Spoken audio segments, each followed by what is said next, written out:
Bien, muy buenas tardes. Entonces, continuando con el tema del campo eléctrico, en la clase anterior aprendimos cómo hacíamos para determinar el campo eléctrico cuando ya no teníamos cargas puntuales, sino cuando teníamos cargas distribuidas. Y hablamos de tres configuraciones esenciales: la configuración de cargas lineales, o sea, carga linealmente distribuida, y asociado teníamos un parámetro que llamábamos la densidad de carga lineal o la densidad lineal de carga, ¿cierto? También podríamos tener una superficie que esté cargada. Esa superficie puede ser una superficie plana, pero también es importante que tengan en cuenta que la superficie puede ser una superficie curva. Y de allí teníamos asociado un parámetro que llamábamos la densidad superficial de carga. Sus unidades: unidad de carga por área, coulombios por metro cuadrado. Y por último teníamos la situación en la que podríamos tener un cuerpo con un cierto volumen que tuviera carga. Y en ese caso estaríamos hablando de una densidad volumétrica de carga, sus unidades carga por unidad de volumen, o sea, coulombios por metro cúbico. Hicimos también unos ejemplos en los cuales encontramos el campo producido a partir de una línea de carga. Entonces recuerden que teníamos una línea de carga y la estrategia de solución lo que nos proponía era que tomáramos la simetría de ese problema y tomáramos dos puntos simétricos respecto al punto donde queríamos determinar el campo eléctrico, y a partir de esa simetría lográbamos cancelar unas, una de las componentes de las contribuciones del campo eléctrico, hallando finalmente entonces la resultante del campo eléctrico. Luego hicimos el experimento, o hicimos el ejemplo de tomar ese mismo hilo y enrollarlo, de tal manera que me formara un anillo. Y con ese anillo también podíamos determinar el campo eléctrico. Y si recuerdan, lo que hicimos fue esencialmente medir ese campo eléctrico a lo largo del eje de simetría del anillo. Entonces, en todos estos problemas, siempre tenemos que estar mirando las simetrías. Por favor, no se olviden de eso, porque es lo que nos va a permitir solucionar los problemas de manera mucho más sencilla. Por último, llegamos entonces y propusimos un ejemplo. Ese ejemplo que propusimos es este que tenemos aquí. Ese fue donde finalizamos la clase anterior.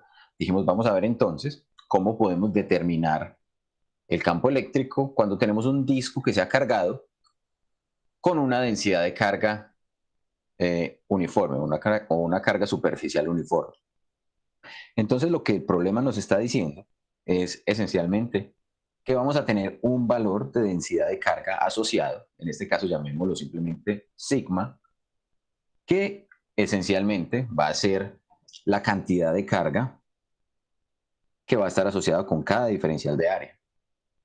Como estamos hablando de que esto es uniforme, también podríamos haber dicho esto es la carga total que va a tener ese disco sobre el área del disco. Perfecto. Quedémonos por ahora simplemente con esta primera parte de la expresión, con la del diferencial de carga. Y llegaremos a notar entonces que ese diferencial de carga lo podemos expresar como el producto entre la densidad superficial de carga y el diferencial de área. Ahora, si la pregunta es, ¿dónde vamos a tomar el campo eléctrico? Recuerden que dijimos lo vamos a tomar sobre un punto que esté sobre este eje de simetría. ¿Alguna inquietud? ¿Alguien abrió como el micrófono ahí? Bien. Ahora, ¿cuál será entonces la estrategia de solución? Miren que en el caso anterior lo que habíamos hecho era tomar precisamente, vamos a devolvernos por aquí, teníamos un anillo y lo que hicimos con ese anillo fue partirlo en segmentos. Utilizando esos segmentos, lo que hicimos fue decir, gracias a la simetría sobre el punto de interés, logramos cancelar una de las componentes, la componente transversal, la componente que está sobre el plano o sobre un plano que sea paralelo a quién, al plano en el que está el anillo. Miren que acá, este otro problema, donde tenemos un disco, también lo podemos pensar de una forma semejante, con una condición. En este caso, necesitamos diferenciales que nos cubran toda la superficie del anillo. Recuerden que para obtener el campo eléctrico, yo debo encontrar, ¿cierto? Una expresión que sea de este tipo, una expresión que me indique la constante de Coulomb, que me indique la cantidad de carga de ese diferencial o que va a estar asociado al diferencial de área. Voy a tener que tener aquí un parámetro de distancia al cuadrado y esto considerándolo en la dirección del vector unitario, ¿cierto? En la dirección del vector R. Ahora, escucho propuestas para esos diferenciales de área que nos vayan a permitir expresar el diferencial de carga como un producto de sigma por diferencial de área. ¿Qué se les ocurre?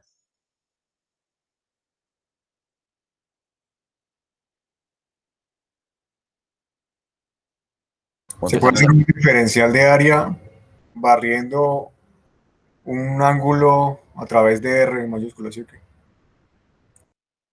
podría ser un diferencial de área barriendo un ángulo.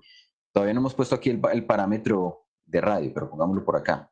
Esto es el radio de ese disco. Preguntemos por aquí, Emanuel Montoya. Profe, estaba pensando tal vez en un dx por un d teta. En un dx por un d teta. ¿Cómo serían los diferenciales de x? Mira que el problema sería, si tomamos un diferencial de x, tendríamos esto.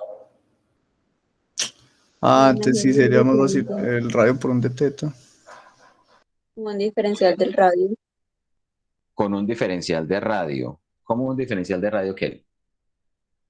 Pues tomando como si fuera una circunferencia dentro del disco. Entonces Y recuerden. bueno, Sí, no, perfecto. Recuerden de sus cursos de cálculo que cuando, por ejemplo, queríamos conocer el área de una cierta región o de una cierta función, lo más adecuado es buscar las coordenadas adecuadas y los diferenciales que me permitan barrer esa área de la manera más óptima. ¿Sí? Por ejemplo, en este caso que tenemos una circunferencia, hay varias estrategias, ¿cierto? Yo podría decir, no, mi diferencial de área van a ser diferenciales de este tipo y hago el barrido en los 360 grados, en los 2 pi radianes que tiene esa geometría. Esa sería una forma. ¿Cómo más podríamos hacerlo? Podríamos hacerlo tomando diferenciales como los que estaba proponiendo hace un momento Emanuel, esos diferenciales en esta dirección, diferenciales de x, por ejemplo, pero con el problema de que el valor de la función como parámetro de x va a ser el valor o la función de una circunferencia, ¿cierto? Entonces va a ser más bien tedioso de calcular. No es que no se pueda calcular, se puede calcular también, pero va a ser más complicado. Entonces, o diferenciales de y, o podría tomar incluso, por ejemplo, cuadritos que tengan ancho de x de y. El hecho es que necesito un diferencial de área para poder hacer ese barrido. Entonces, teniendo en cuenta la geometría que tenemos, una propuesta que no es bastante descabellada podría ser tomar diferenciales en forma anular. Vamos a tomar ese anillito.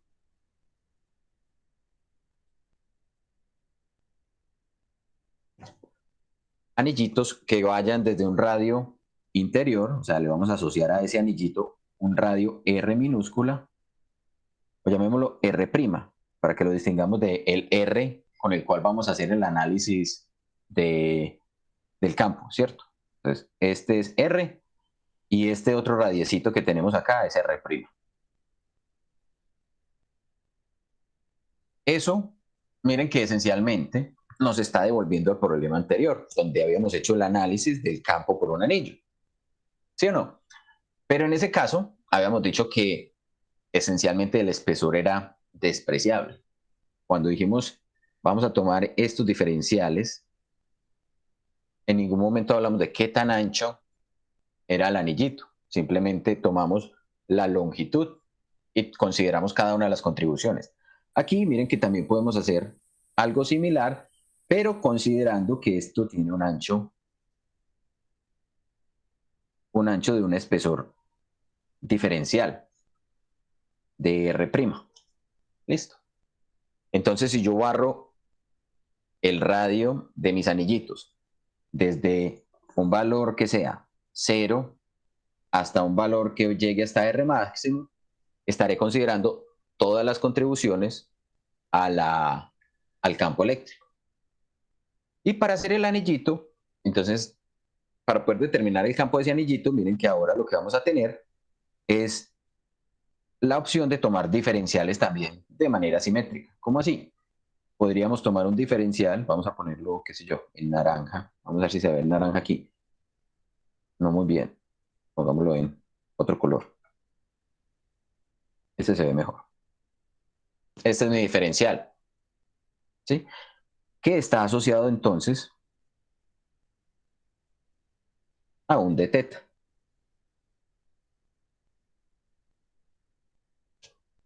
Está asociado a un d teta. Esto entonces tiene radio R'. Y entonces, si yo quiero determinar cuánto es la contribución al campo de ese diferencial que acabo de tomar ahí, pues ya saben que tenemos que tomar la línea de acción. Eso me dirá cuánto es la contribución al campo de ese diferencial. Eso es esta contribución. Eso lo puedo descomponer. Miren que no es nada distinto a lo que ya hicimos.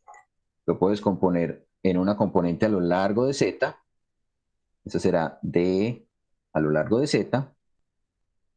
Y lo puedo descomponer en una componente a lo largo de el eje y. O una componente transversal. Eso será de a lo largo de y. Listo. Aquí es donde entra la simetría. ¿Dónde entra la simetría? Considerar que entonces al frente, al otro lado del anillito que acabamos de tomar, voy a tener otro diferencial. Este que tenemos aquí. Que también está dentro del mismo anillito. Y que va a estar a una distancia, o que va a estar a la misma distancia del diferencial que pusimos arriba en rosado. Y entonces la misma historia. Este nos va a contribuir al campo eléctrico apuntando en esta dirección. Ese será DE, la contribución correspondiente, y lo voy a poder descomponer entonces en una componente que sea horizontal o a lo largo de Z, ¿cierto? DZ, pero para el campo morado, y una componente que sea en esta otra dirección, en la dirección de Y. Este será DE en Y. Y otra vez por simetría, este se cancela con este. Entonces me queda únicamente la contribución de lo que va a lo largo del eje Z, es decir, en la dirección del vector unitario K. Para entender o para determinar entonces el campo completo, ¿qué tengo que hacer? Ahora tengo dos variables de integración.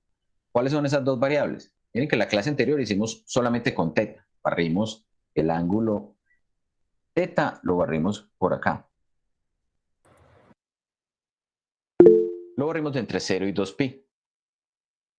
Y ahora también le vamos a incrementar o vamos a considerar esta otra variable, R', que estamos barriendo entre 0 y R grande. Diego. Bueno, entonces la diferencia entre el ejercicio de la clase pasada y este es que en el otro solo estábamos tomando la contribución de un anillo y en este es de todo el disco. En el caso anterior estábamos considerando, ¿cierto? Como si solamente tuviéramos un anillito. Y ese es un solo anillito. Y aquí estamos partiendo ese disco en anillitos de diferente radio R'. Okay. Entonces, cada anillito de radio R' va a tener una contribución diferente. Porque mira que si estamos diciendo que la carga está uniformemente distribuida, para que se hagan una idea, entonces digamos que yo, por ejemplo, tengo este disco. Decir que la carga está uniformemente distribuida es, por ejemplo, imaginarse que en cualquier región yo tengo la misma cantidad de carga. ¿Sí? Si yo tomo un anillito entonces que sea muy chiquitico, digamos un anillito por acá, en este anillito va a tener área pequeñita. Pero si yo tomo un anillo más grande, aún con el mismo espesor de R, el área de este va a ser mucho más grande. Entonces las contribuciones al campo eléctrico no son iguales para cada anillito, son diferentes. Entonces por eso tengo que integrar en términos de R' y en términos de teta. Integro en los dos. Listo. Bien. ¿Alguna otra inquietud con respecto a eso para que entonces pongamos las variables y las consideraciones geométricas que el problema va a tener? Si no hay dudas, entonces vamos a empezar a poner esto. ¿Ya? Entonces vamos a decir R, nuestra distancia, sabemos que la podemos asociar geométricamente con las variables del problema. ¿Cuáles son las variables del problema? Sabemos que esta R es R' al cuadrado más una distancia Z, que no la he puesto por aquí, pero esa es la que está al punto P. ¿Sí? Más Z al cuadrado. Entonces eso es lo que vale R pequeñita. Entonces ese R pequeñita es el que yo tengo que considerar aquí, en la distancia de cada uno de los diferenciales. ¿Qué otra cosa debo considerar? Pues miren que esencialmente ya dijimos, el campo eléctrico va a ser únicamente la contribución a lo largo del eje Z. Entonces, ¿qué tal si ponemos un ángulo, así como hicimos en la clase anterior, un ángulo alfa aquí, que corresponda con un ángulo alfa aquí propuestos por el vértice? Y entonces ya sé que la contribución del campo total en la que no se va a cancelar es el producto de este por el coseno de alfa. ¿Sí? Entonces, ¿cuánto será ese coseno de alfa?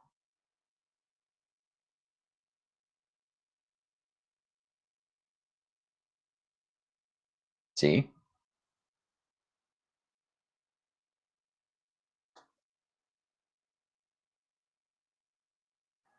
Z sobre R. Z sobre R, sí. ¿Sobre R o R'?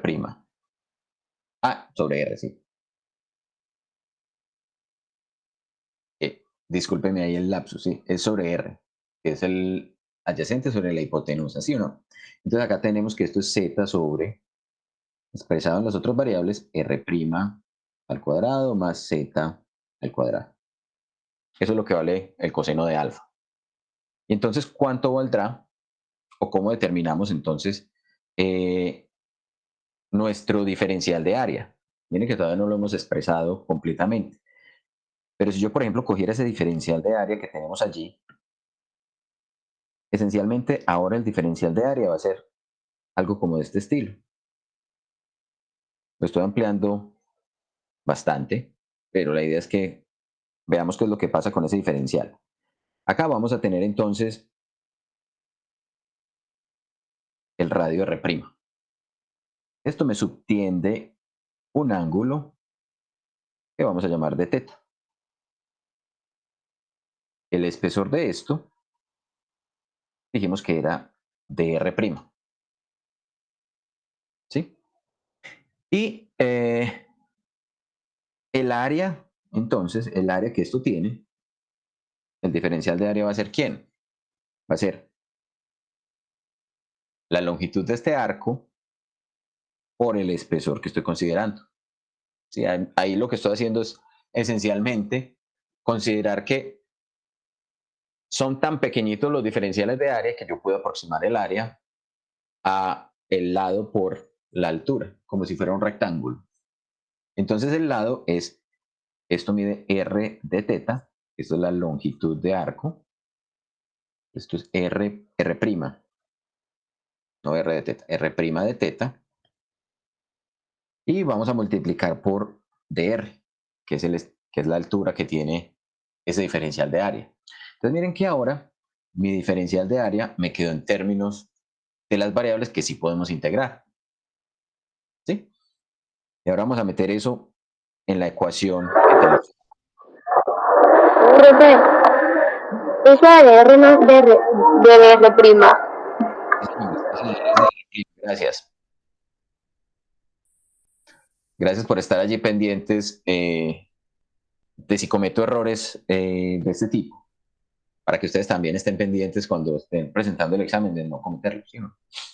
Entonces, si introducimos esto, Lo que diremos es entonces que el campo eléctrico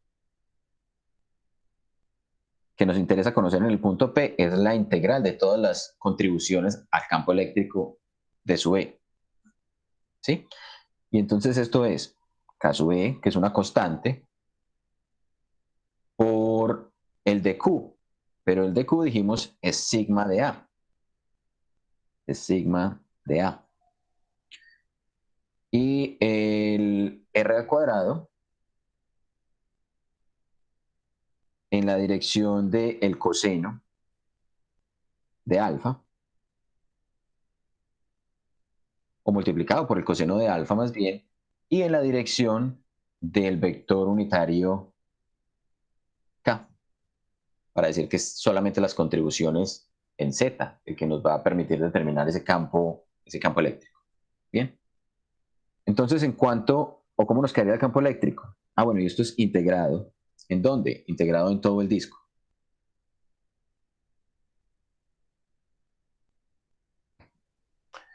El campo eléctrico en P sería entonces, vamos a ponerlo por aquí, más abajo.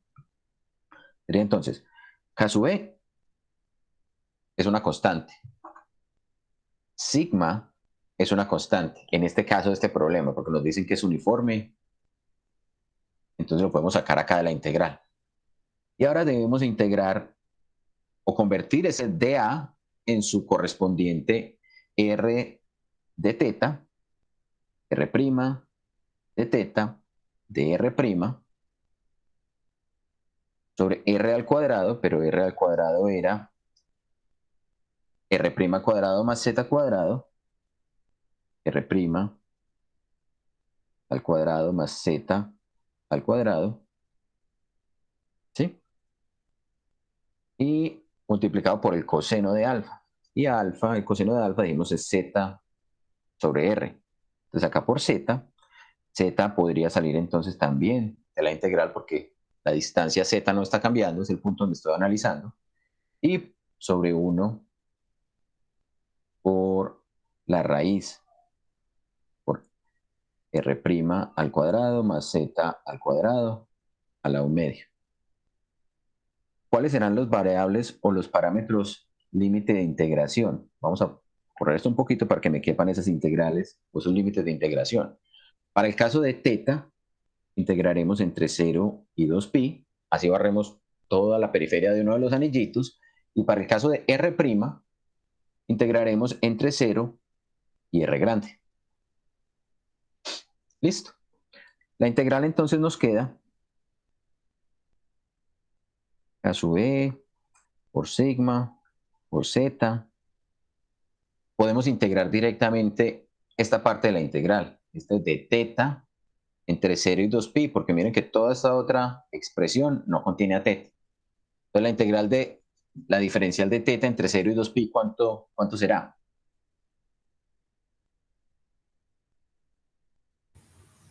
Teta. 2pi. Era 2pi, ¿cierto? Una vez ya reemplazamos los límites de integración. 2pi. Y me queda entonces acá una integral entre 0 y r grande de r' sobre r' al cuadrado más z al cuadrado a la 3 medios y de r'. Esa integral entonces la puedo resolver, Con una sustitución. ¿cierto? Se puede resolver con una sustitución teniendo, por ejemplo, todo esto como si fuera una variable u, hallar el de u, ¿cierto? Digamos, la forma de resolverla, es decir, que u es igual a r' al cuadrado más z al cuadrado, ¿sí o no?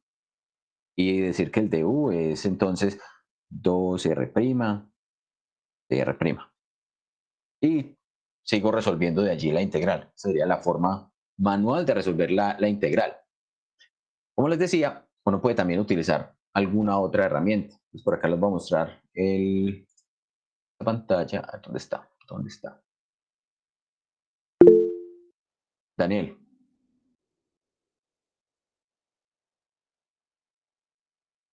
Daniel, sí.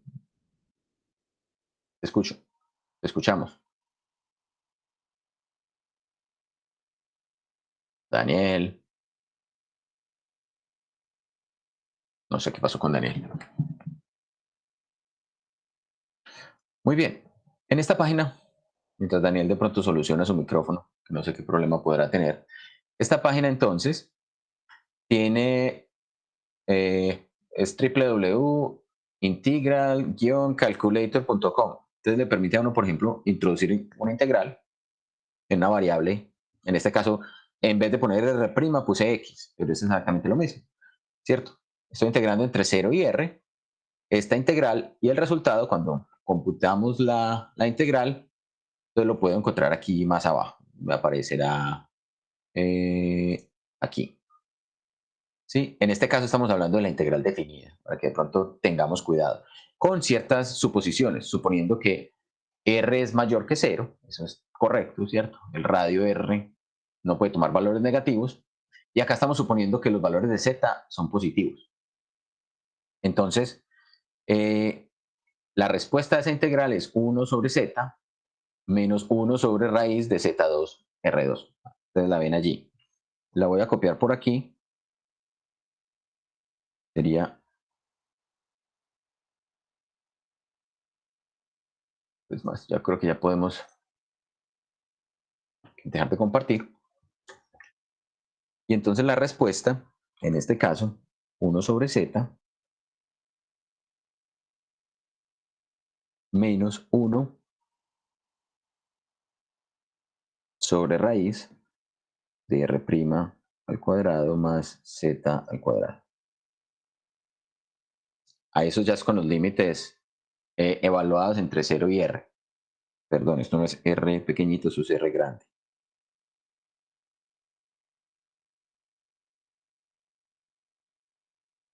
¿Sí? Esa es la respuesta de esta parte de la integral. Entonces la página que utilizamos allí fue www.integrals. Yo lo hice. Integral, sí, solamente integral.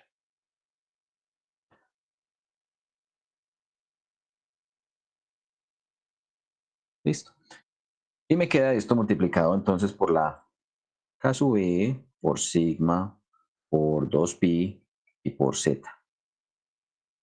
En dirección K. Esto no lo puse allí. Dirección K. Esto sería la respuesta a la que llegaríamos si solamente estuviéramos considerando si R es mayor que 0 y si Z es mayor que 0. Con esas dos condiciones, entonces esta es la respuesta que tendríamos. ¿Qué pasa, por ejemplo, si Z es menor que 0? Lo que me cambiaría, o sea, la forma de reemplazar o de obtener la respuesta en el caso de tomar cualquier punto a lo largo de Z, será simplemente ponerle esto en valor absoluto. Esto viene con un valor absoluto por aquí y ya puedo deshacerme de esa condición de que Z sea mayor que 0.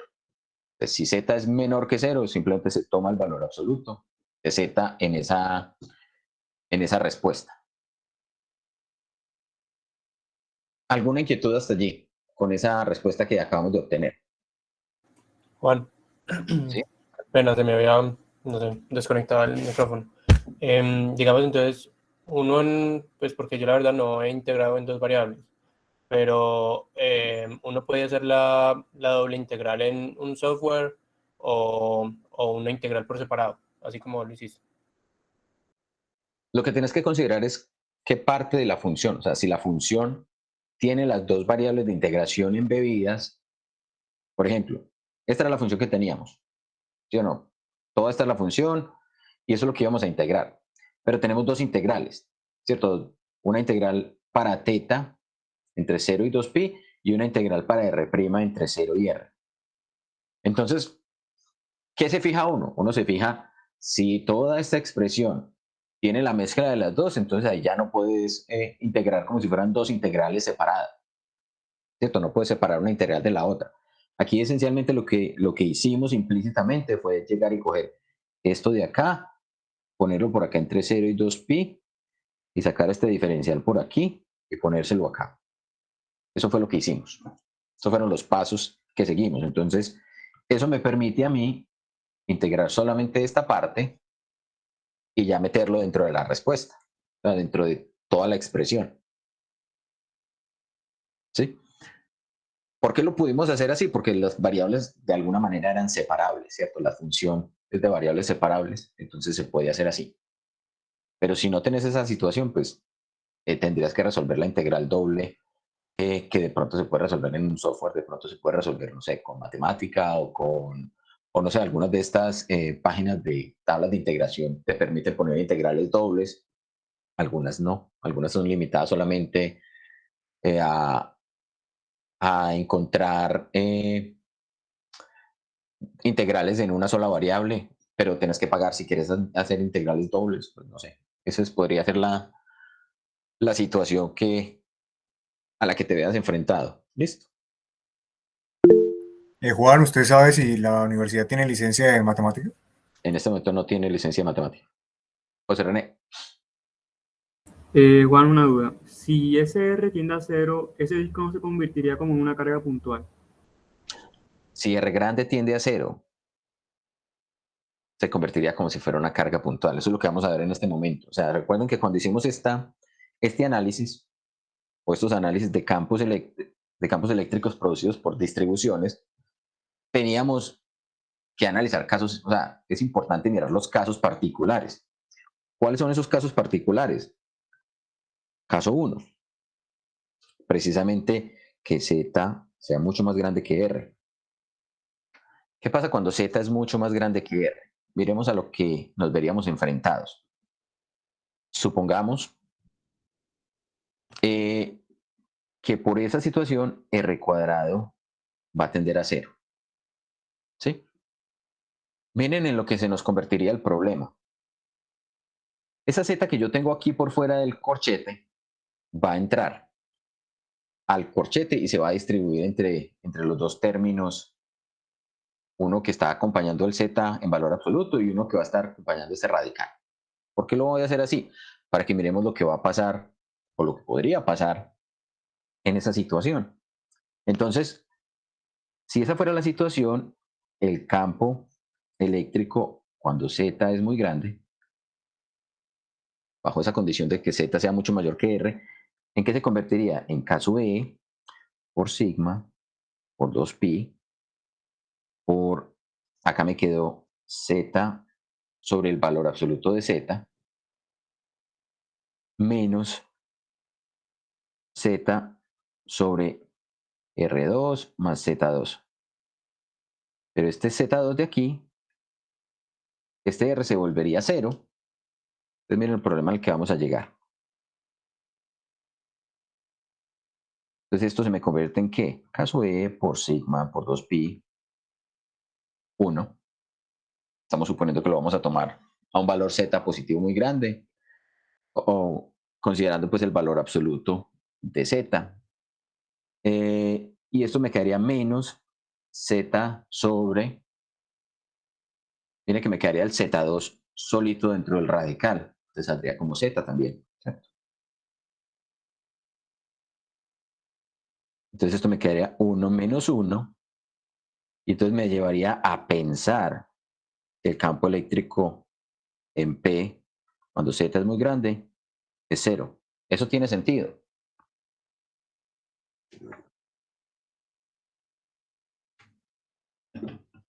Sí, Juan, yo creo porque pues está muy lejos, pues tiende a 0, ¿ok? Si está muy lejos, pero estamos hablando de que estamos lejos, pero no tan lejos.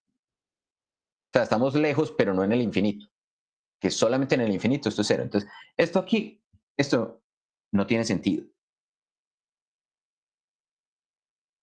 Aquí hay un error en alguna parte. O sea, matemáticamente no podemos hacer esta aproximación que veníamos haciendo en los casos anteriores. Entonces, acá nos toca hacer un análisis distinto.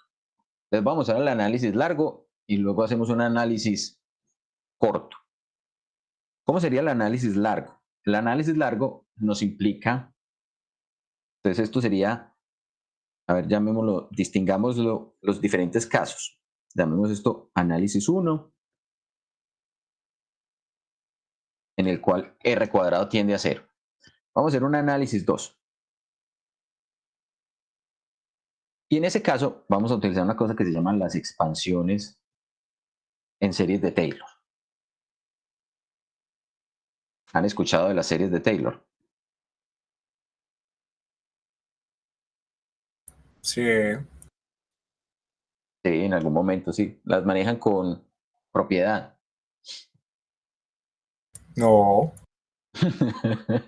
Ok, bien. Entonces vamos a hacer una expansión de las series de Taylor de esta expresión, de este término que tenemos acá entre los corchetes.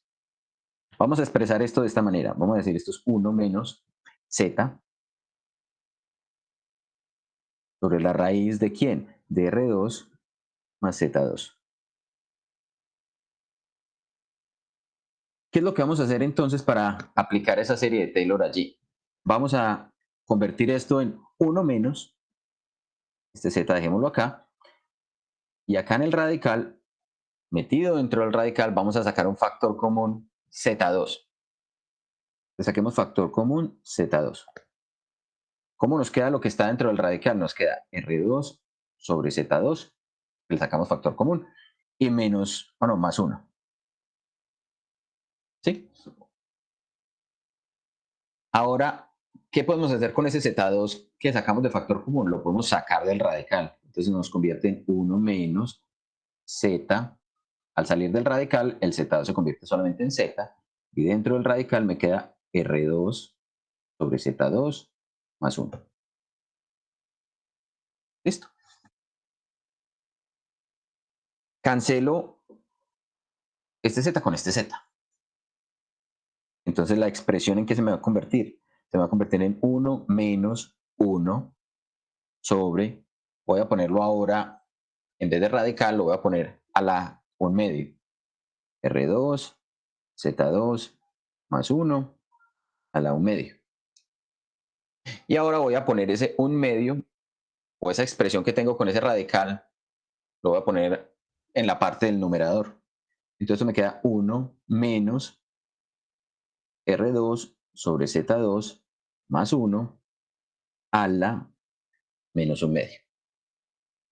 ¿Hasta ahí estamos claros? ¿O hay alguna inquietud? Si hay alguna inquietud, por favor me dicen para irlo clarificando.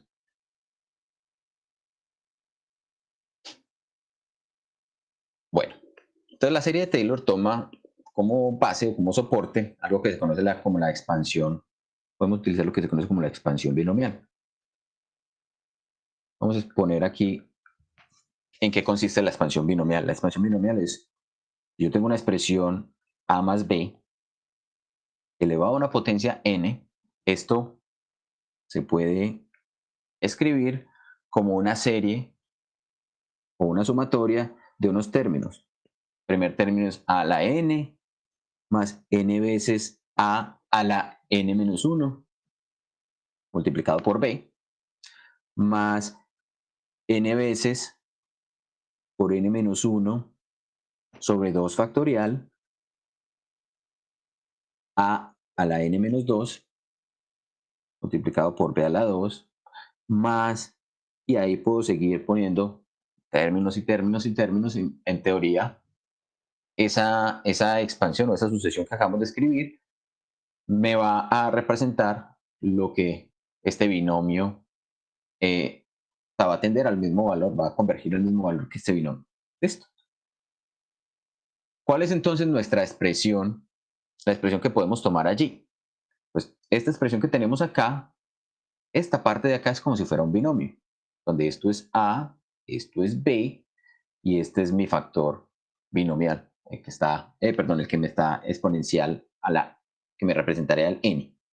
Entonces, esencialmente, lo que vamos a hacer aquí es decir, esa expresión que teníamos allí, vamos a poner esto por aquí, como si fuera simplemente parte de la herramienta matemática que estamos utilizando. Pero entonces, nos quedaría entonces que esta expresión, traigámosla por aquí, hagamos una cosa mejor, que eso se ve muy feo así. Vamos a copiarla y escribámosla Peguémosla por aquí. Entonces, utilizando esa expansión binomial, podemos decir que esto es 1 menos. Y abro un corchete. Abramos un corchete mejor, desde en paréntesis. Abramos un corchete. Digamos que esto sería al primero, 1, menos un medio. Miren que como estamos sumando, pero en exponencial es menos un medio, entonces sería con menos un medio. ¿Qué multiplica a quién? Al primero a la n menos 1, que sería a la menos un medio menos 1, pero es un valor unitario. Multiplicado por b, por el segundo término que tenemos allí. En este caso, bueno, yo creo que aquí lo puse al revés. Entonces podemos poner 1 más R2 sobre Z2. Listo. Entonces esto multiplica a R2 sobre Z2. Listo. Más.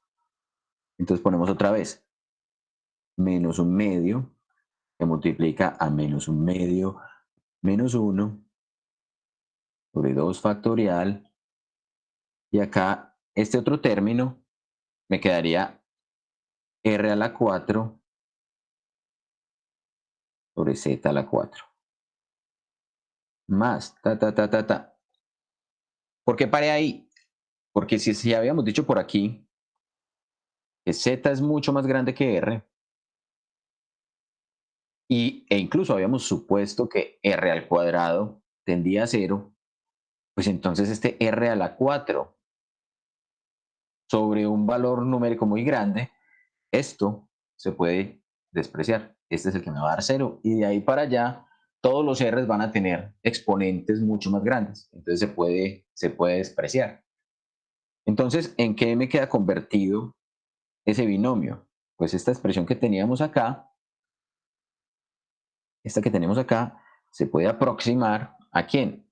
Al 1 que teníamos por fuera, menos 1 menos un medio de R2 sobre Z2. Y entonces, esto equivale a el 1 con el 1 se cancelan, el menos me cambia el signo y me queda un medio de R2 sobre Z2. Y ahora sí podemos entonces poner la expresión para el campo eléctrico en P. Esa expresión entonces sería K sub E por sigma por 2pi por, ¿cierto? El término que teníamos acá, porque todo este corchete lo reemplazamos por esta expresión de acá.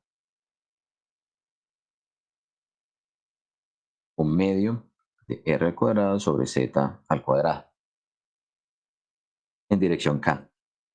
Y sacamos ahora, cancelamos el 2 con el 2, y entonces esto me queda K sub E por sigma por pi por R a la 2 sobre Z a la 2 en dirección K. Miren una cosa. Miren que si estamos entonces muy lejos, ¿esto qué me representa? Pi R a la 2. El área del círculo. El área de ese disco, ¿sí o no? Y si yo multiplico el área por la densidad de carga, obtengo la carga total. Entonces esto, en esencia me hubiera dicho, esto es K sub E por la carga total sobre la distancia Z al cuadrado en dirección K. Y eso, observen que es coherente con la definición que el compañero dijo al principio. Si está muy lejos, se ve como si fuera una partícula. Eso es el campo eléctrico producido por una partícula, ¿sí o no? Pero en este caso R sigue teniendo a 0 y Z a infinito, ¿no? Sí, es perfectamente válido. R sigue siendo muy pequeñito con respecto a Z. No tiende a 0, ni Z tiende a infinito. La proporción entre ambos es la que es mucho mayor. Recuerden que por allá en algún momento les dije que para considerar, por ejemplo, que algo era mucho más grande, ¿cierto? Como es esta situación, estamos hablando del orden de 4 órdenes de magnitud, o sea, 10.000 veces más grande. Entonces, si el disco es de 1 milímetro, si el radio R es de 1 milímetro, la distancia Z en la que estoy midiendo es de 10 metros. Eso no es infinito, pero es muy lejos. ¿Sí?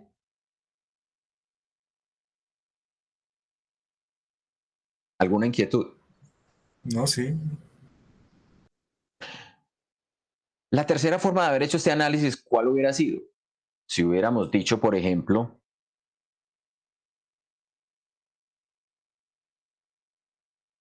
de entrada, listo, esta distribución es una distribución uniforme y estamos parados muy lejos. Entonces, arrancarla al revés y decir, entonces el campo en P, cuando Z es mucho más grande que R, tiene que ser el de la partícula. Tiene que ser igual al de la partícula. Yo sé que el de la partícula es esto, K total, sobre Z al cuadrado, en dirección K. Y entonces ahora me devuelvo y digo, pero es que yo sé que K sub E sobre Z cuadrado y la carga total es sigma pi R2 en dirección K, y miren que llegué exactamente al mismo valor. Simplemente me devolví y no me demoré.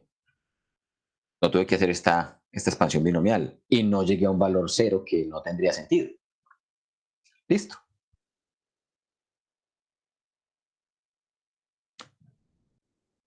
¿Alguna inquietud? Bueno, qué pena, ¿me puedes volver a repetir ese último análisis 3? Ese análisis 3 es precisamente ya no desde la parte de cálculo, conociendo esta respuesta, ¿cierto? Esta que teníamos acá, o esta que teníamos acá, ¿cierto? Que era la respuesta final, sino diciendo que intuitivamente sabemos que esa distribución de carga me tiene que generar, si la estoy viendo desde muy lejos, se tiene que comportar como si fuera una carga puntual, porque las cosas cuando las veo muy lejos tienden a ser cargas puntuales.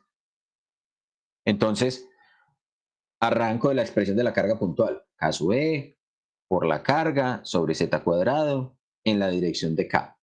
¿Sí? Y entonces ahora simplemente lo que digo es cuánto es la carga total.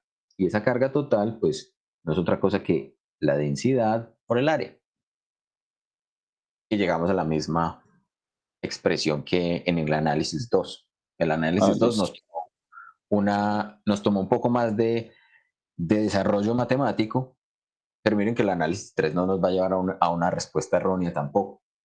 Lo importante es tener claro qué es lo que uno está haciendo allí. Miremos otro caso. Ese sería el caso 1, cuando Z es mucho más grande que R. Pero ¿qué pasa, por ejemplo, con el caso 2? ¿Cuál sería ese caso 2? Cuando R es mucho más grande que Z. Entonces, si R es mucho más grande que Z, estamos hablando de lo que se conoce en la literatura como el problema del plano infinito. Y ese plano infinito, miren que esencialmente lo que me va a implicar es que en esa expresión del radical Z2 va a tender a 0. Y entonces en esa expresión vamos a volver a coger este respuesta final que tuvimos por aquí.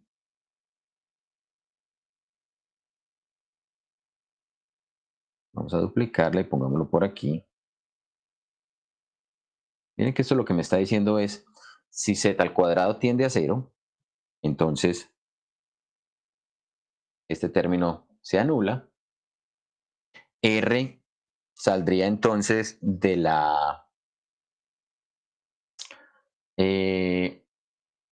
del radical, ¿sí? ¿De qué forma? Miren que entonces este término me quedaría algo como campo eléctrico en P, de acá sub E por sigma por 2pi. Voy a meter otra vez el Z allá adentro. Eso me queda 1 menos Z sobre R. Y ahora como estamos diciendo, es que es el plano infinito, este valor R tiende a infinito, esa expresión entonces hace que el término tienda a 0, que todo este término de acá tiende a 0 porque este término R tendía a infinito. ¿Sí? Y entonces esa expresión, mire, bueno, esto en dirección K.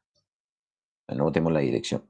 Entonces el campo eléctrico P se me convierte en K sub E por sigma multiplicado por 2pi en dirección K.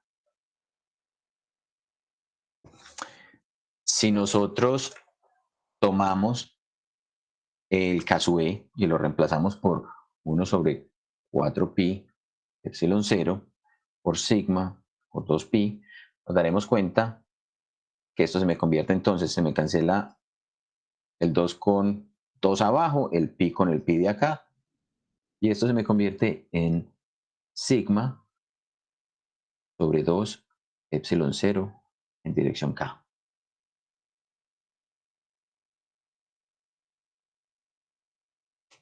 Esa respuesta, si ustedes la analizan, es muy interesante. ¿Por qué? ¿Quién me dice por qué esa respuesta es muy interesante? ¿O qué le ven de particular a ese valor al que acabamos de llegar? Que el campo eléctrico es uniforme en todos los puntos. Exactamente, es uniforme. Esto es un valor constante.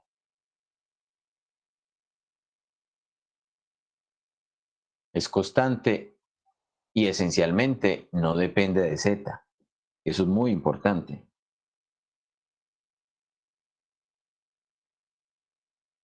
Entonces, si yo tengo por acá, ahora pintemos un plano infinito precisamente.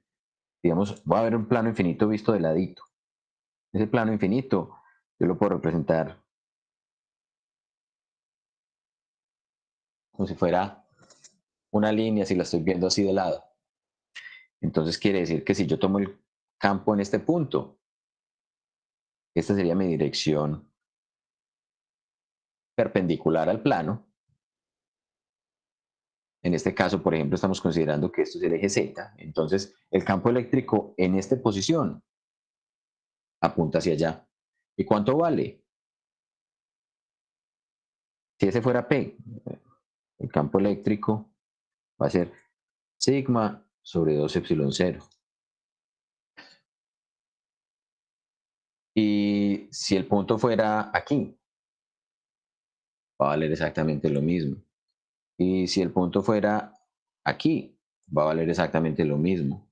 O sea, en todos los puntos, considerando este como el origen, en todos los puntos el campo eléctrico va a apuntar hacia afuera. Entonces yo podría representar las líneas de campo de ese sistema simplemente como si fueran líneas que salen de ese plano. Siempre apunta en esa dirección, siempre apunta en la dirección de Z. Esto es de este punto. A ver, pongamos por aquí otro. ¿Sí? Ah, ¿y qué pasa con esta región de acá? Cuando Z es negativa. Había una fracción que decía Z sobre valor absoluto de Z, entonces de allí viene el menos que cambia la dirección.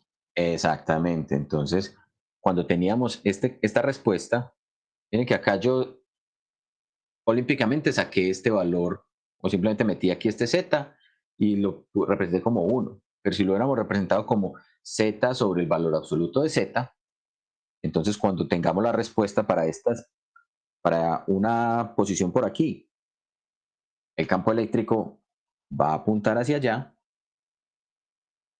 y el campo eléctrico va a ser entonces sigma sobre epsilon 0 en magnitud. Solo que ahora la dirección de la flecha va a cambiar. Pero es exactamente el mismo valor. Y esto es consistente ¿con qué? Con el hecho de pensar que si esto está cargado positivamente, si la carga o la densidad superficial de carga de esto es positiva, esto es sigma, entonces las líneas de campo eléctrico tienen que apuntar hacia afuera. Daniela. Juan, entonces ahí qué pasó con el 2. Ay, ¿qué pasa aquí? Ah, pensé que... Me lo pasaba. comí. Gracias. Ese 2 me lo comí. Pero sí, es mitad para allá y mitad para allá, ¿cierto? Medio y medio. Sebastián. Profe, y entonces, por ejemplo, con otra figura que fuera plana, pues no directamente un disco, pasaría lo mismo. Pues tendría una fórmula parecida. Sí, porque cuando estamos diciendo que el radio tiende a infinito, digamos que ya estamos llegando al límite en el que no importa si es un círculo o si es un rectángulo. Si es infinitamente grande, igual el campo que vas a obtener va a ser uniforme, apuntando en esta dirección y apuntando en esta dirección. ¿Sí? Sería sigma sobre 2 epsilon 0. Como debemos considerar entonces la componente vectorial, entonces lo que decimos, bueno, es que este, por ejemplo, va en la dirección de K y este va en la dirección de menos K. Lo podemos poner allí, o podemos decir simplemente que el campo eléctrico para los Z negativos, lo podemos expresar así, el campo eléctrico de cualquier punto P debido al plano infinito va a ser igual a sigma sobre 2 epsilon 0 en la dirección K si Z es mayor que 0. Y menos sigma sobre 2 epsilon 0, pero en la dirección de K. Entonces miren que esto es exactamente lo mismo que haber dicho sigma sobre 2 epsilon 0 en la dirección de menos K. Eso es exactamente igual. Esto o esto es equivalente. Si Z es menor que 0. Y el campo no está definido en 0. Ahí. Estamos parados justo en esta posición. Allí no podemos definir el campo. La misma razón que ocurría, por ejemplo, cuando tratábamos de tener una carga puntual y empezamos a definir el campo justo donde estaba la carga puntual, allí no podemos definir el campo, es una singularidad. Entonces lo mismo pasa con el plano. En la posición exacta del plano no definimos campo, pero sí para los puntos mayores o menores. ¿Sí? ¿Alguna inquietud con respecto a eso que acabamos de encontrar? Juan, qué pena, es que se me olvidó. Epsilon 0 es una constante. Es un valor constante, sí. Es la permitividad en el vacío o en el espacio libre. Listo.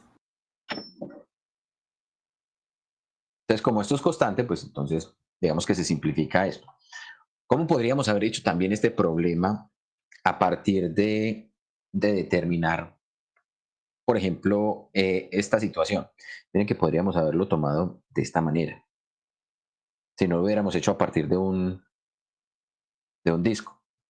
Digamos que tenemos un plano. Podríamos haber tomado sistema de coordenadas cartesiano, normalito. Vemos que esto es X, que esto es Y, que esto es Z. Decir que yo quiero conocer, por ejemplo, el campo en un punto y haber dicho, entonces voy a tomar la contribución de este punto y determinar cuánto es el campo eléctrico debido a esa contribución. Por simetría, tomar un punto por aquí. Y entonces, ¿a qué voy a llegar? Voy a llegar a que su contribución va a apuntar en esta dirección. ¿Sí? Y pude haber tomado también un par de puntos a lo largo de X. ¿Sí? Miren que esos dos puntos los tomé justo sobre el eje Y. Puedo tomar un par de puntos sobre el eje X. Punto que esté por aquí. Y un punto que esté por aquí. O un diferencial de área que esté montado sobre el eje X. Y la misma historia. Es decir, bueno, la contribución de este diferencial viene en esta dirección, la contribución viene en esta dirección. Y entonces pintar también esos diferenciales. Miren que lo que vamos a llegar es que precisamente todas las componentes transversales se van a anular. Y entonces el único campo que me va a quedar va a ser este campo eléctrico que apunta justamente hacia afuera del plano. Y si hacemos que estas dimensiones, digamos que esto se llama B y que esto se llama A, si integramos, por ejemplo, entre menos infinito e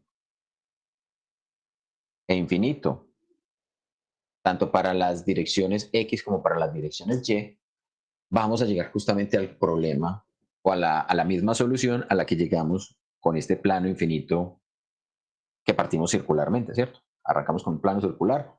En este caso también lo podríamos haber hecho con un plano rectangular o con el plano de la forma que ustedes se quieran imaginar, con los diferenciales que se quieran imaginar y haciendo que ese plano sea infinitamente grande. ¿Listo? ¿Alguna inquietud?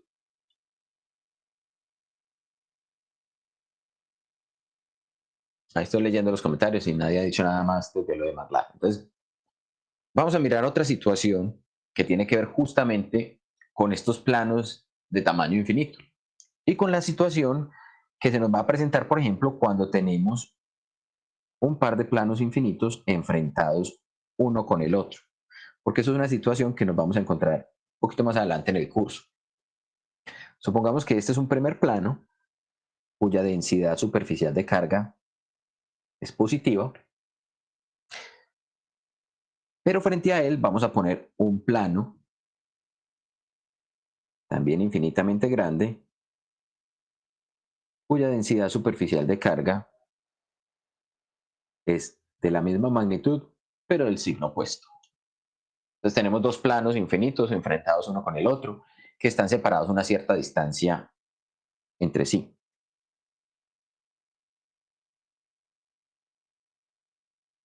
Vamos a ver que la distancia realmente no afecta la respuesta. ¿Por qué razón? Porque recuerden que la manera de expresar el campo eléctrico, por ejemplo, producido entonces por este primer plano, era decir, es que sus líneas de campo, ¿cierto? Las líneas de campo eléctrico de este plano salen.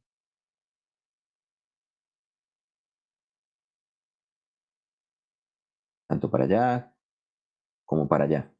Voy a pintar las líneas de campo simplemente en dos colores diferentes para que entendamos qué es lo que está pasando. Las líneas de campo del campo azul, de la placa que es negativa. Para las placas negativas, entonces las líneas de campo, vamos a poner esta flechita bien, porque chueco. Las líneas de campo entran hacia la placa negativa. Si consideráramos esta como mi dirección,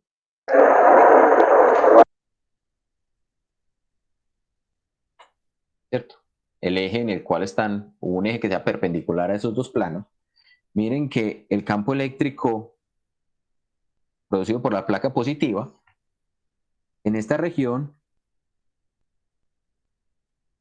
va a ser sigma sobre 2 epsilon 0, apuntando en qué dirección. Digamos que esto es la dirección X, ¿sí o no? Entonces esto apuntará en la dirección del vector unitario Y.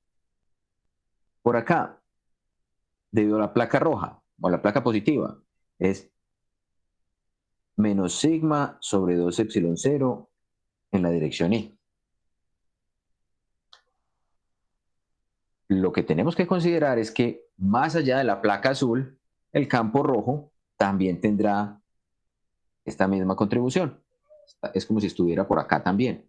O sea, las líneas del campo rojo se extienden más allá de la placa azul.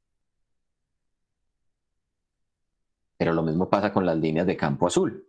Las líneas de campo azul se extienden también más allá de donde está la placa roja. ¿Y cuánto vale? Es un dipolo, ¿cierto? No, son dos placas cargadas, no son un dipolo. Pero no cuenta como dipolo. No se podría considerar necesariamente un dipolo. No se podría considerar como un dipolo porque en este caso la distancia entre las placas no va a ser importante. En el dipolo, la distancia entre las cargas sí era importante. Profe, entonces las placas no generan ninguna reacción sobre las líneas de campo. Eso es lo que vamos a ver qué pasa cuando suponemos que ponemos dos placas cargadas una frente a la otra. Eso es lo que vamos a mirar, justamente, Joana. Aquí, por ejemplo, pongamos el campo de la placa azul. ¿Cuánto sería el campo de la placa azul en esa región? Sería sigma sobre 2 epsilon 0, apuntando en la dirección I. Porque miren que la flechita del campo en esta región apunta hacia allá. Aquí, el campo es sigma sobre 2 epsilon 0, apuntando en la dirección I. Y por acá, el campo es menos sigma sobre 2 epsilon 0, apuntando en la dirección I. Entonces, si nos damos cuenta, justamente este campo de acá y este campo de acá tienen la misma magnitud.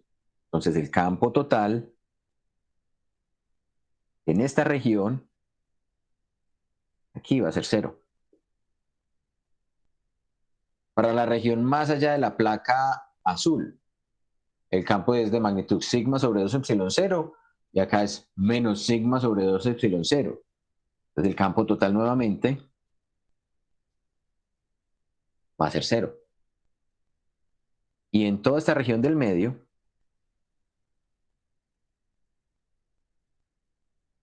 miren que el campo apunta únicamente en la dirección I. Entonces tengo un medio de sigma epsilon 0, acá tengo un medio sobre sigma epsilon, un medio por sigma epsilon 0. Entonces la respuesta total va a ser sigma sobre epsilon 0 en dirección I. Entonces esto lo que me está diciendo es, dentro de un par de placas cargadas, si las placas son suficientemente grandes, entonces por fuera de las placas no voy a tener campo eléctrico, pero dentro de las placas voy a tener un campo eléctrico que es uniforme y que Juan, es constante. pero no sería 2 veces eso, porque es el aporte de cada placa, ¿o por qué no? Por eso cada placa me está sumando un medio por aquí y un medio por acá. Ah, ok, sí. Listo. Entonces, es importante que reconozcamos eso y que veamos la importancia, por ejemplo, de ese tipo de sistema. Porque más adelante en el curso lo vamos a ver cuando hablemos de unos dispositivos que se conocen como los capacitores. Entonces, dentro de los capacitores, solamente vamos a tener campo entre las placas. Por fuera de las placas, no habría campo. Y acá, si tenemos una sola placa cargada, entonces vamos a tener campo, pero ese campo va a estar uniformemente distribuido hacia afuera de la placa si la carga es positiva o hacia adentro de la placa si la placa es negativa. Listo.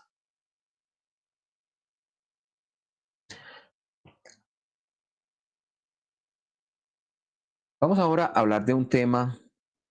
Juan, una pregunta. Claro. Si esa placa fuese de un material, estuviese hecha de un material, ¿cómo cambiaría allí bueno, no sé si, bueno, tal vez allí no se podría considerar ni siquiera el total, pero de pronto sí, bueno, el, el campo eléctrico por la permitibilidad eléctrica, como se diga eso, no cambiaría nada. ¿Cuál sería el efecto? Ok. Lo que tenemos que considerar es, recuerda que dentro, o sea, en la posición justo donde tengo la placa, no puedo considerar campo eléctrico. Es una singularidad. Entonces allí no considero el campo eléctrico. Lo que interesa es en las regiones circundantes a cada una de las placas. ¿Qué es lo que vamos a ver cuando lleguemos a la parte de capacitores? Justamente eso que estás mencionando va a afectar si yo aquí en mitad de las placas pongo un material. Entonces, si ese material, de acuerdo a las propiedades que tenga, va a modificar cómo el campo eléctrico se va a distribuir y va a modificar unas características particulares de ese sistema que vamos a llamar capacitor. Listo. Pero por ahora, Listo. sí. Pero el hecho de que se le ponga ese material en esa parte no afectaría el campo eléctrico en otra partecita de por allí. ¿O sí? Sí. Si ponemos el material, va a afectar el campo eléctrico entre las placas. Y si lo ponemos solamente en la mitad entre las placas, la otra mitad quedaría igual si no estuviese ese material allí. ¿Cómo así? Como si lo distribuyéramos así ahí pegado de una de las placas y no de la otra. Sí, También va a afectarse el campo eléctrico. en la ¿Sí? parte en la cual no está. En la parte en la cual, en ambas, ¿cierto? Afectarías el campo eléctrico de este sistema. O sea, ya no hablaríamos de una placa o la otra, sino del sistema de las dos placas. Pero eso lo vamos a ver ahora más adelante, pues cuando lleguemos a esa parte y empecemos a hablar de esas propiedades de tener dos placas con carga enfrentadas una con la otra. Ah, ok, entonces no es tan independiente el campo eléctrico de un punto de otros puntos. Bueno, por su permitibilidad. Afectaría uno con el otro, sí. O sea, eso es lo que tenemos que determinar, o lo que vamos a aprender a determinar cuando lleguemos a esa parte. ¿Cómo se Listo, Juan. modifica el campo eléctrico? Bueno, vamos a hablar ahora. Miren que hemos estado hablando de que precisamente podemos representar el campo eléctrico por medio de líneas de campo, de que tanto a partir de partículas cargadas podemos producir campos eléctricos, pero también a partir de distribuciones de carga podemos producir campos eléctricos. Vamos a introducir un término o una terminología que nos permita entender cómo vamos a poder enfrentar o cómo podemos solucionar los problemas en los que se nos pide determinar el campo eléctrico de alguna manera, ¿cierto? Esta metodología funciona muy bien cuando las distribuciones de carga son de alguna manera simétricas. Entonces, lo que vamos a introducir en el tema, en la clase de hoy, es un concepto que se conoce como el flujo eléctrico.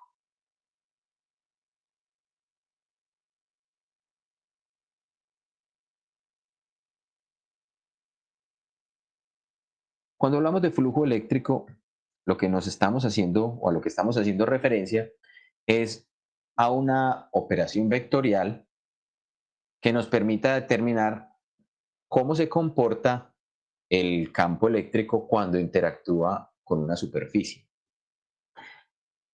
Gráficamente, ¿cómo lo podemos entender? Supongamos que por acá tenemos una región donde hay campo eléctrico. Esas son las líneas del campo eléctrico. ¿Sí? Pero en esa región tenemos alguna superficie. Entonces vamos a pintar una superficie cualquiera. Puede ser una superficie abierta, una superficie cerrada. Recuerden que cuando hablamos de una superficie abierta o cerrada, estamos hablando de una superficie que, si es cerrada, está encerrando o está conteniendo un volumen, y si es abierta, entonces no hay un volumen encerrado y hay una ruta, una manera de llegar desde una parte de la superficie hasta la otra sin tener que atravesar la superficie. Eso es esencialmente la manera como podemos distinguir una superficie abierta de una superficie cerrada. Miren que, por ejemplo, si aquí consideráramos, no sé, esta superficie, y esto me encierra un volumen, y yo estoy parado aquí afuera de la superficie, no hay manera de que yo pueda ingresar a la superficie, ¿cierto? Pararme hipotéticamente por acá por dentro.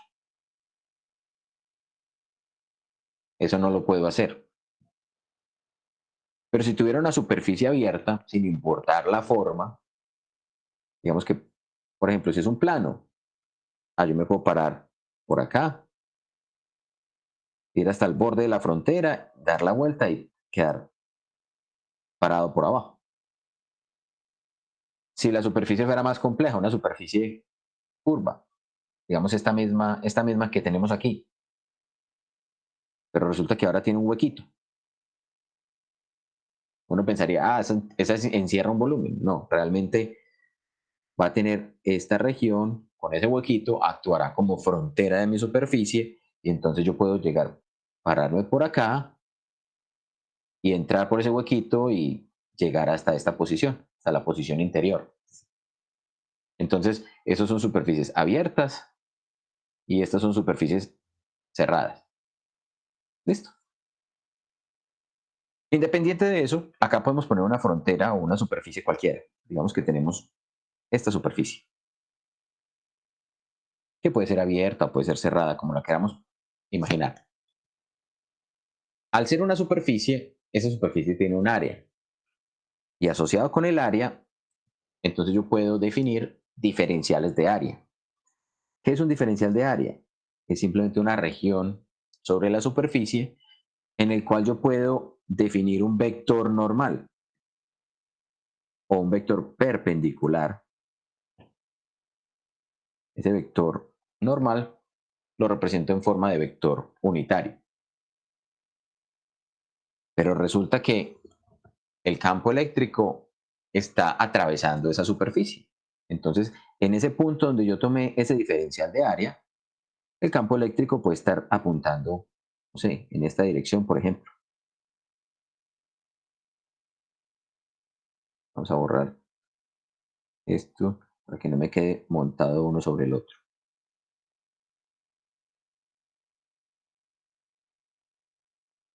Este es el campo eléctrico.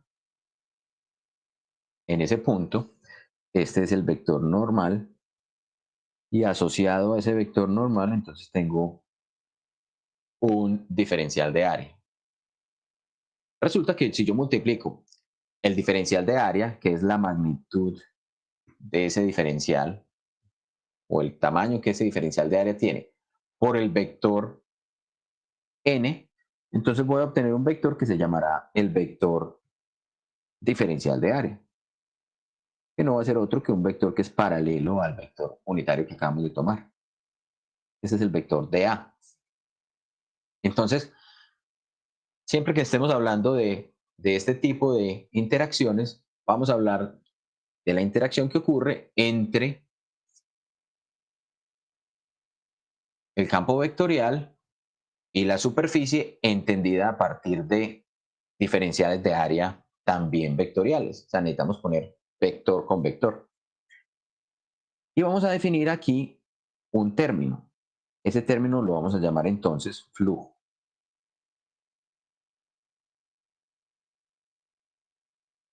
El flujo lo vamos a definir a partir de diferenciales también.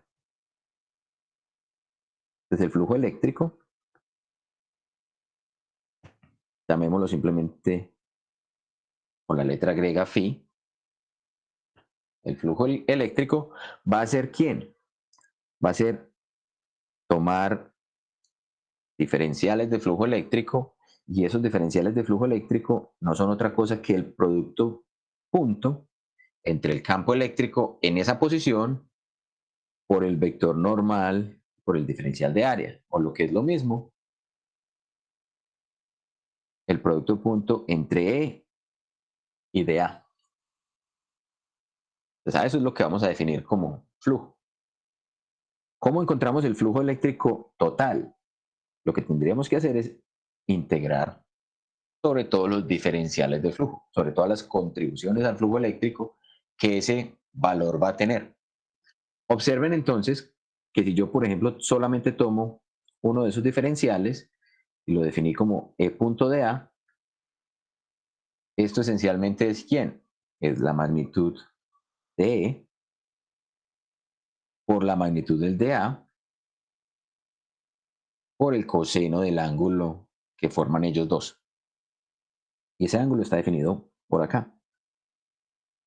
Ese ángulo que forman esos dos vectores. Entonces, como está en términos de ese valor coseno, es proporcional al coseno del ángulo, entonces importará la orientación que un vector tenga con respecto al otro. ¿Sí? ¿Por qué va a importar eso? Precisamente, bueno, y lo otro que tenemos que indicar es que el flujo es un valor escalar.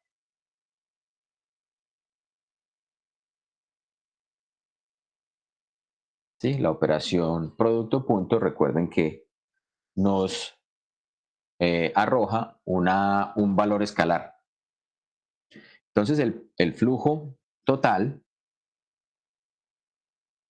no va a ser otra cosa que integrar todos los diferenciales de flujo eléctrico Y no es otra cosa que simplemente evaluar entonces ese producto o esa integral de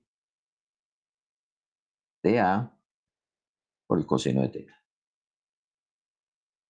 ¿Alguna inquietud con respecto a esa definición?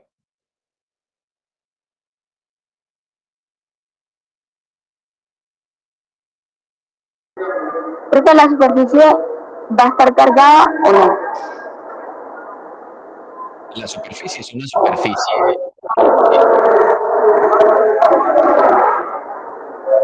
Ay, no lo escucho. Te voy a cerrar el micrófono porque se está introduciendo mucho ruido, pero entonces te voy a responder. Esa superficie es una superficie que estamos imaginando cualquiera. No estamos diciendo que está cargada. Es una superficie geométrica que no necesariamente corresponde a un objeto. Porque lo que nos va a interesar es este campo eléctrico que pintamos aquí con como líneas de campo en rojo, es producido por una fuente. ¿Qué tipo de fuente? Puede ser una distribución de cargas, por ejemplo.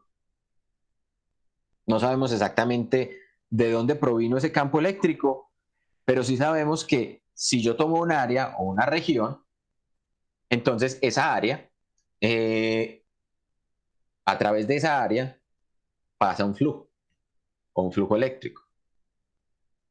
¿Cómo lo podemos también asociar? Lo podemos asociar a los fluidos. ¿Cómo así que a los fluidos? Miren que si yo digo el campo eléctrico lo puedo asociar a un flujo de un fluido, digamos aire, entonces resulta que si yo pongo una ventana, ¿cuál será la posición en la cual esa cantidad de fluido pasa más adecuadamente o en mayor cantidad a través de la ventana? Si por ejemplo yo digo, es que para mí el campo eléctrico es como si fuera un fluido, entonces yo puedo poner una ventana y cuando yo hago el producto entre los diferenciales de área asociados con esa ventana o con esa región o esa superficie que estoy considerando, miren que en ese punto los vectores, por ejemplo, son paralelos. Y entonces, al ser paralelos, el coseno de 0 me daría 1 y esto me va a tener un valor máximo. O sea, el máximo flujo que va a tener es justamente cuando la ventana esté orientada en esta dirección. ¿Qué pasa si yo oriento la ventana inclinada? La misma área, pero ahora inclino la ventana. Pues entonces por esa misma superficie el flujo va a pasar, pero en menor cantidad. ¿Por qué? Porque ahora mi diferencial de área asociado a la ventana me está formando un ángulo que es distinto de 0.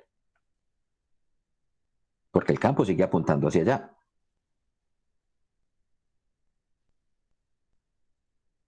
¿Y qué pasa, por ejemplo, si yo pongo la ventana completamente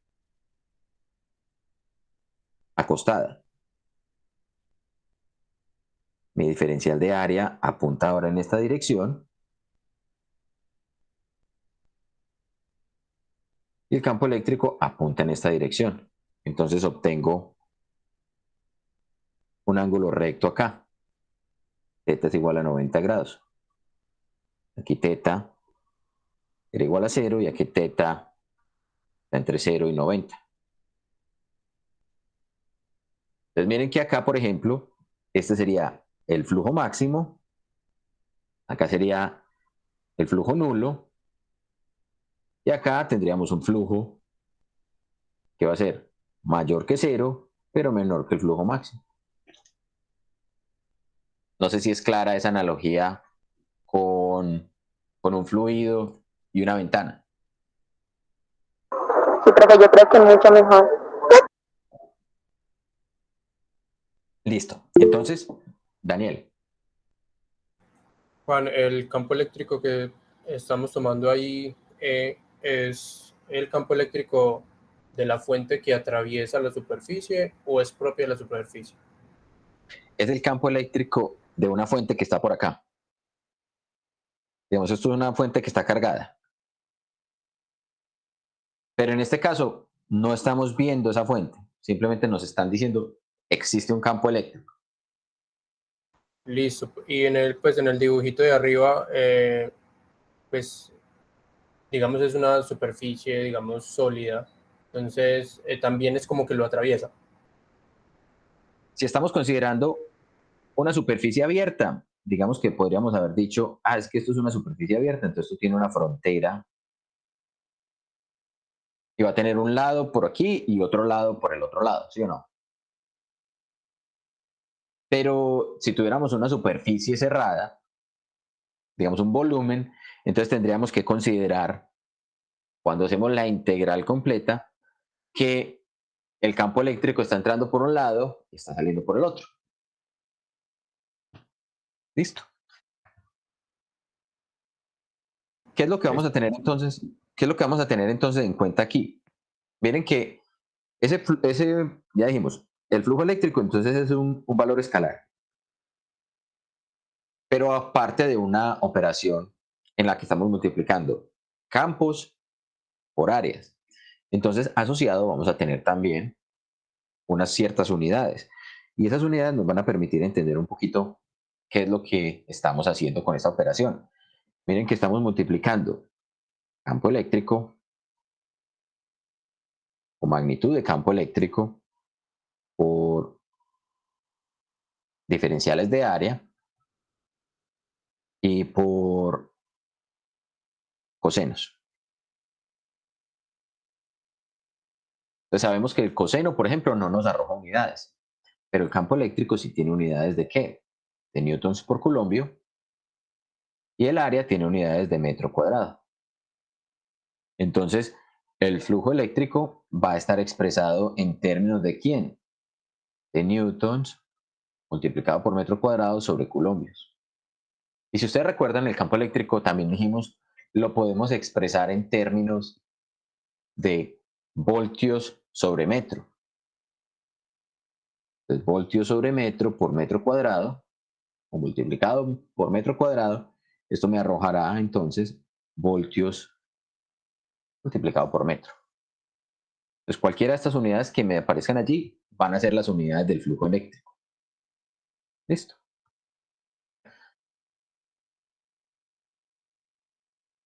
Unidades del flujo eléctrico.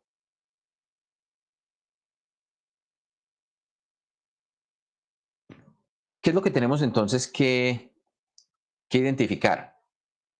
Otra de las cosas que vamos a indicar también es en qué dirección apunta ese vector normal. ¿Cómo así que en qué dirección apunta? Miren que dijimos, en nuestro... I don't see a my king. A ver, en nuestro caso inicial, dijimos, vamos a tomar una superficie. Esa es esa superficie que tomamos allí. Y le asociamos un diferencial de área. Y dijimos, tomemos el diferencial de área apuntando hacia allá. Pero voy a dibujar a ver si me sale más o menos bien. Un área que, por ejemplo, sea como esta.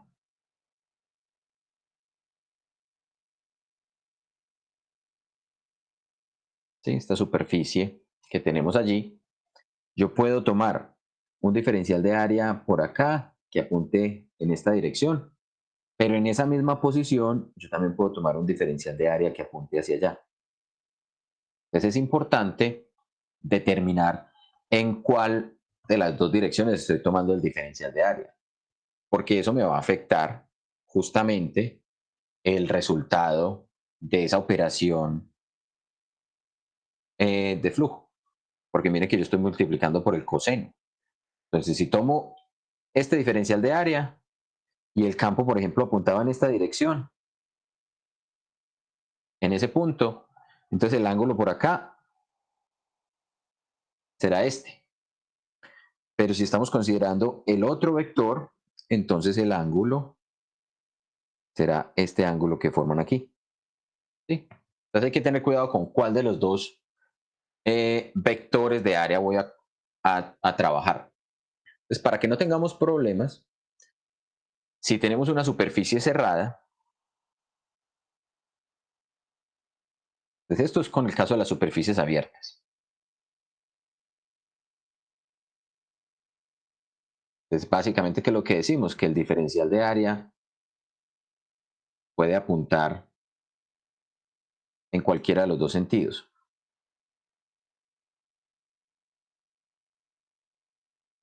Para el caso de la superficie cerrada, entonces simplemente nos vamos a curar en salud y vamos a decir, si esta es mi superficie cerrada,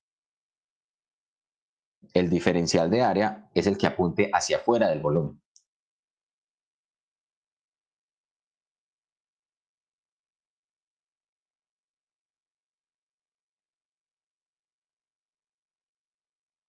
Entonces, por ejemplo, acá podríamos tomar un diferencial de área. Ese diferencial de área apuntará en esta dirección. Pero si estoy parado por aquí, ese diferencial de área apuntará en esta dirección. ¿Sí? Entonces, vectorialmente apuntan en sentidos diferentes. ¿Sí? Incluso podría tener un diferencial de área que estuviera en la misma línea de acción, pero como está al otro lado, pues apuntará apuntando hacia afuera del volumen encerrado. ¿Listo? Si tenemos entonces una superficie abierta, ¿cómo determinamos el flujo? Entonces ya vimos que el flujo eléctrico lo hacemos integrando sobre toda la superficie. La integral sobre toda la superficie del producto entre E y DA. El producto punto entre E punto DA. Nuevamente, les insisto, teniendo cuidado con la dirección que se tomen los diferenciales de área. Y en este otro caso, en la superficie cerrada, el flujo eléctrico lo vamos a considerar integrando sobre toda la superficie, y para distinguirlo de que estamos hablando de una superficie cerrada, entonces pintamos esta integral con el circulito. Esto es la integral de E punto de A.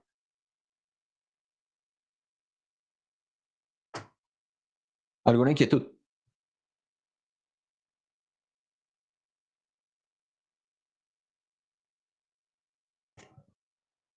Bueno, ¿qué manifestación vamos a tener entonces si, por ejemplo, en esta situación el flujo eléctrico es positivo? ¿Qué indicará eso? ¿Qué indicará, por ejemplo, que el flujo eléctrico sea negativo? Recuerden que cuando yo hago esa integral, yo puedo obtener un valor positivo o un valor negativo. Voy a tener un valor escalar asociado a esa operación de flujo eléctrico. Entonces, ¿qué es lo que me dice el hecho de tener valores positivos, negativos o cero?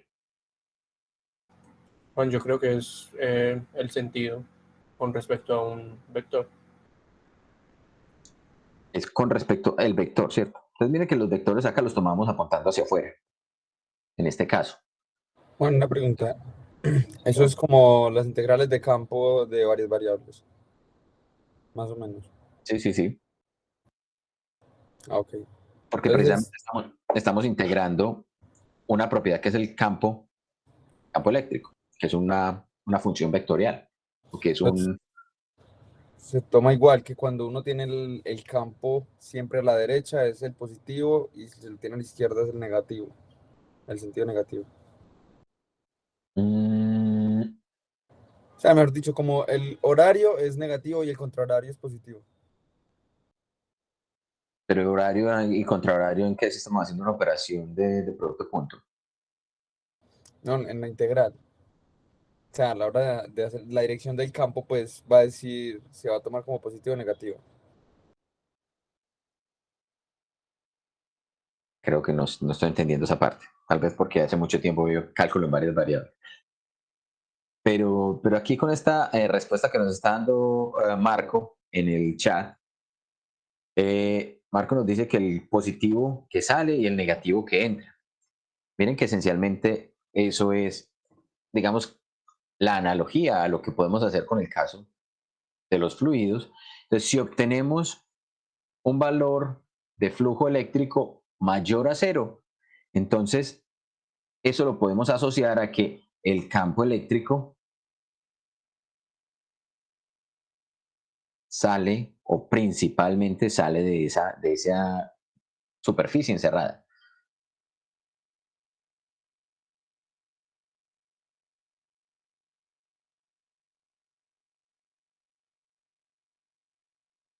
O de la superficie cerrada más bien. Si nos da negativo, entonces decimos el campo eléctrico entra a la superficie cerrada. Y si nos da 0, quiere decir que no hay flujo neto de campo eléctrico.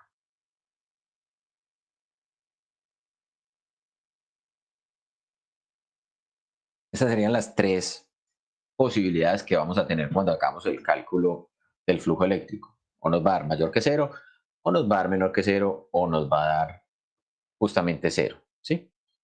Si nosotros recordamos la situación que describimos por allá en algún momento, y es considerar el campo como si lo estuviéramos visto, como si lo estuviéramos viendo a partir de líneas de campo, entonces puede ser un poco más comprensible si visualizamos esas líneas de campo y las asociamos justamente a esa superficie. Entonces vamos por aquí a traer una imagen para que miremos entonces cómo, si vemos el campo en forma de líneas de campo, podemos entender qué es lo que está ocurriendo con el caso del flujo. Miremos esta imagen que tenemos por aquí.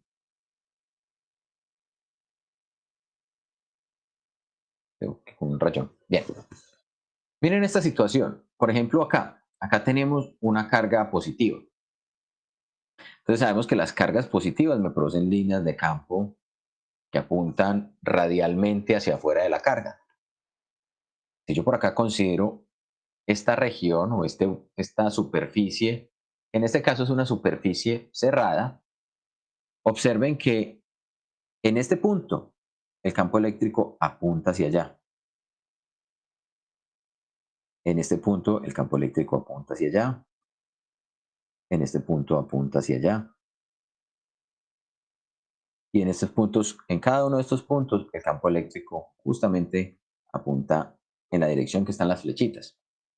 Ahora miremos cómo es el diferencial de área. El diferencial de área de esa región apunta hacia allá, el de esta apunta hacia allá, el de esta apuntará hacia allá, y así sucesivamente, ¿cierto? Podemos encontrar todos los diferenciales de área.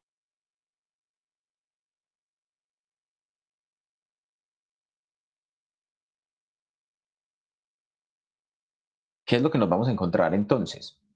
Que por esto ser una superficie cerrada, en esta situación, miren que casi que yo podría encontrar una zona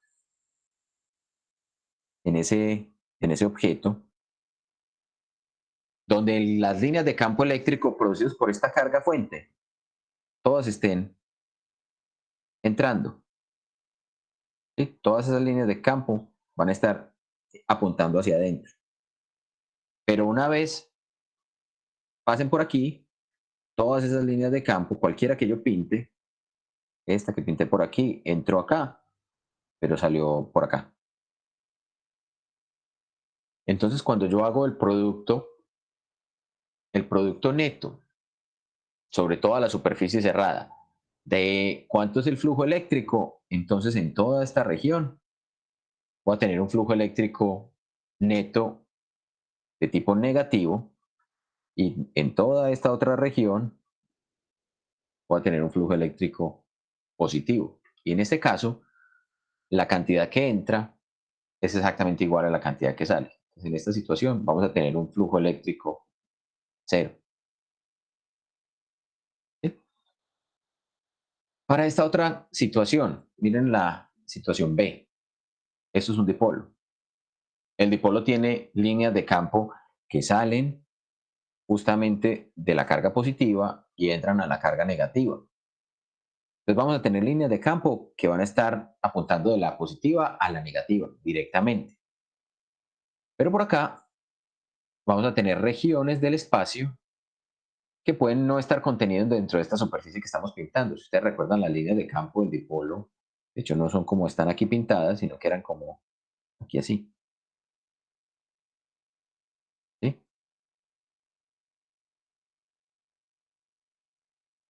Salían hacia allá. Ay, no, aquí me borró. Y volvían, después de dar una vuelta por allá, volvían y entraban hacia la carga negativa. Entonces, en esta situación que tenemos allí, a pesar de que tenemos en toda esta región un flujo positivo, miren que en toda esta región tendríamos un flujo eléctrico negativo. Entonces, si encerramos, por ejemplo, el dipolo, allí vamos a tener un flujo eléctrico ¿de qué tipo? También cero. Ah, pero entonces siempre va a ser cero. No, no necesariamente siempre va a ser cero. Si, por ejemplo, tenemos esta otra situación que tenemos acá, miren que tenemos ahora una carga encerrada por una primera superficie S1. Entonces, el flujo en esa superficie S1 apunta hacia afuera, un flujo positivo. Y en la superficie S2, que ahora es una superficie irregular, ¿cuánto será el flujo? ¿Será que ahora es negativo? ¿O será positivo también? Entonces, ¿qué dicen? Positivo también. Sí, también será positivo, ¿cierto? A pesar de que, por ejemplo, por acá podamos tener una línea de campo que salga por acá, vuelva y entre acá, y vuelva y salga por acá. Miren que finalmente esa línea de campo terminó saliendo, me terminó aportando al flujo positivo. Entonces, es importante reconocer ese tipo de comportamientos que vamos a observar en las líneas de campo y cómo interactúan con una región o un volumen. Una de las cosas que también es interesante o que vamos a notar más importante es que justamente la mayoría de las situaciones que van a ser, digamos, de importancia o de relevancia, va a ser cuando tengamos cargas encerradas dentro de la superficie. Porque si las cargas están por fuera de la superficie, como esta situación que miren que tenemos aquí una carga por acá por fuera, encontramos que el flujo eléctrico es cero. Eso, digamos que no es tan interesante de analizar como esta otra posición en la que la carga está dentro de la superficie. Entonces, la próxima clase vamos a arrancar haciendo el análisis justamente de qué ocurre si yo tengo una carga, digamos una carga positiva, que esté encerrada por una superficie.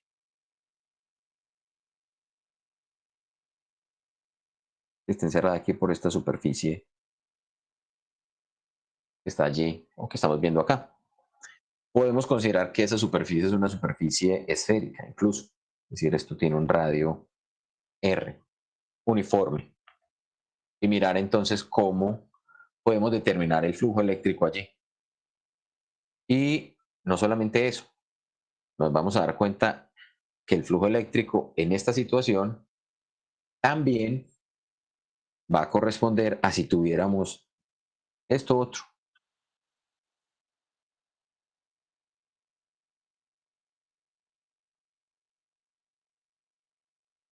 O sea, vamos a primero arrancar de esta y pasar para hacer el análisis de qué ocurriría si tuviéramos la carga encerrada dentro de una superficie irregular. Listo. Esto lo pueden ustedes ir siguiendo en los libros de texto. Es la parte inicial de la comprensión de la ley de Gauss. Entonces, esto que estamos empezando a ver ya es propiamente entrar a la ley de Gauss. Y la próxima clase discutiremos qué nos permite hacer la ley de Gauss, para qué es útil, y haremos algunos ejemplos de esa ley de Gauss. Eso lo estaremos haciendo entonces, si no tenemos problema, en la clase que tendremos el 2 de noviembre. Posiblemente el tema lo estaremos terminando alrededor del 4. Entonces la idea sería hacer el examen cerca del 11 de noviembre si no hay ningún contratiempo. ¿Listo?